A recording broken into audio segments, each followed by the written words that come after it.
Hello नमस्कार, आपल्या YouTube चॅनलमध्ये आपलं स्वागत आहे। तर ही बघा, मी सुंदरपैकी अशी हिरव्या वाटाण्याची आमटी केलेली आहे आणि आज मी तुम्हाला बटाटा वड्याची रेसिपी दाखवणार आहे। तर चला मी तुम्हाला दाखवते। मी हे 4 बटाटे घेतलेले आहेत, हे आता मी उकडत घालणार आहे। हे बघा, इथे कुकरमध्ये मी ते 4 बटाटे घातले आहेत उकडायला। तर चला आता आपण कुकर होईपर्यंत वाट पाहूया।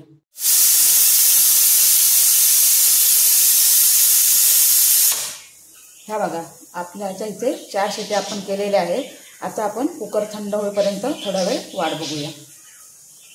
तर हे बघा, आपले असे बटाटे उकडून झाले आहेत। आता आपल्याला 4 बटाट्यासाठी मी इथे ह्या 5 मोठ्या मिरच्या घेतलेल्या आहेत। ह्या तिखट आहेत। 1 इंच मोठं आलं घेतलेलं आहे बघा, 1 इंच। आणि 4 बटाट्यासाठी आपल्याला 15 ते 20 लसूण पाकळ्या घ्यायच्या। मी ते सोलून घेतलेल्या नाहीये, मी अशाच बारीक करणार आहे। तर चला आधी आपण बटाटे सोलून घेऊया आणि त्यानंतर मी तुम्हाला भाजी कशी करायची ते दाखवते। हे बघा, आपण त्या मिरचीचा, आलं आणि लसूणचा ठेचा करून घेतलेला आहे। एकदम बारीक नाही, थोडासा जाडसरच हे वाटून घ्यायचा आहे आणि तो आपल्याला त्या बटाट्याच्या भाजीला लावायचा आहे। चला तर मी तुम्हाला बटाट्याची भाजी दाखवते। हे बघा, आपले इथे बटाटे असे बारीक करून घेतलेले आहे भाजी। त्यात आता आपल्याला अर्धा चमचा हळद टाकायची आहे, अर्धा चमचा मीठ टाकायचं आहे आणि जे आपण आता चटणी केलेली आहे, आला लसूणची पेस्ट आहे बघा, तर ती लावायची। हे सगळं मिश्रण आपल्याला ह्या भाजीला लावून ठेवायचं आहे। आणि ही भाजी आपल्याला नंतर जिरा मोहरी फोडणीला घालायची आहे आणि त्यावर ही भाजी आपल्याला परतायची आहे व्यवस्थित। ही भाजी तुम्ही 2 दिवस जरी ठेवलात अशीच फ्रीज शिवाय तरी व्यवस्थित राहू शकते, अजिबात खराब होणार नाहीये। हे बघा, आणि भरपूर सारी कोथिंबीर वरून टाकायची। तर चला मी आता तुम्हाला भाजी फोडणीला घालायची दाखवते। हे बघा, आपण इथे आता भाजीला फोडणी घालणार आहोत। पातेलीत थोडंसं तेल घातलंय, 1 चमचाभर। आता आपण 1 चमचा मोहरी, हे बघा 1 चमचा मोहरी आणि अर्धा चमचा जिरं घालणार आहोत।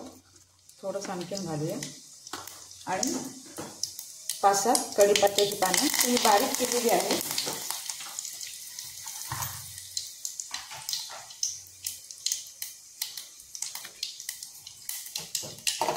आणि त्यात आपल्याला आता ही भाजी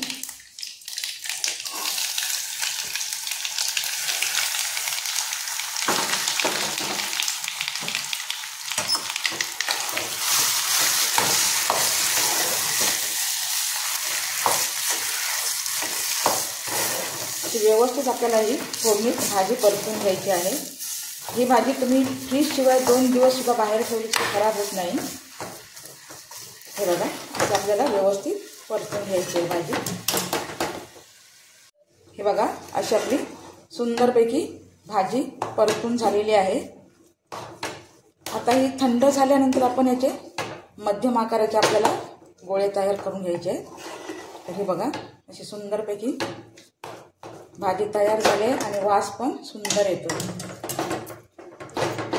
चला तर भेटूया आपण थोड्या वेळानंतर। तयार झालेली आहे। तर आपल्याला आता ही याचे छोटे छोटे गोळे करून घ्यायचे आहेत।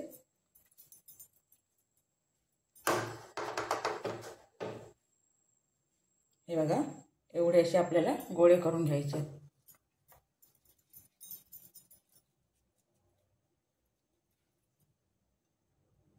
हे बघा, आपले आता इथे गोळे तयार आहेत। आता आपल्याला पीठ तयार करायचं आहे ह्याच्यासाठी। तर आपण चला आता पीठ तयार करूया। हे बघा, आपल्याला आता वड्यासाठी बेसन ठेवायचं आहे मिश्रण करून। हे बघा, हे 1 पूर्ण वाटी भरून आपण बेसन घेतलेलं आहे। त्यात आपल्याला चिमूटभर हळद टाकायची आहे, चिमूटभर खायचा सोडा, आणखी चवीपुरतं मीठ. चवीपुरतं मीठ. हे मिश्रण आपल्याला आता 15 मिनिटं एकत्र करून ठेवायचं आहे मिश्रण. हे बघा, हे बघा आपण आता इथे मिश्रण करून ठेवलेलं आहे. हे बघा, एवढं असं पातळ करायचं आहे आणि हे आपल्याला आता 15 मिनिटं आपण असं ठेवणार आहोत आणि नंतर आपण वडे करणार आहोत. तर चला भेटूया थोड्या वेळानंतर. हे बघा, आता आपण इथे कढईत तेल ठेवलेलं आहे तापायला. तेल तापेपर्यंत आपण थोडा वेळ वाट बघूया. तर हे बघा, आपलं आता तेल तापलेलं आहे.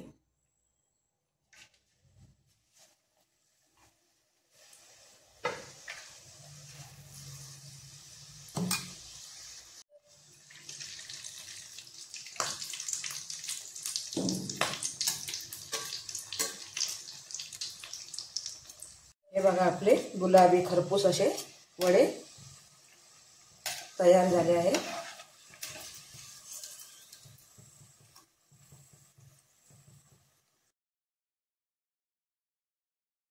तर हे बघा, आपले वडे, हा कट आहे आणि ओली चटणी तयार आहे. तर चला आपण भेटूया पुन्हा अशाच एका नवीन व्हिडिओमध्ये. तोपर्यंत बाय बाय.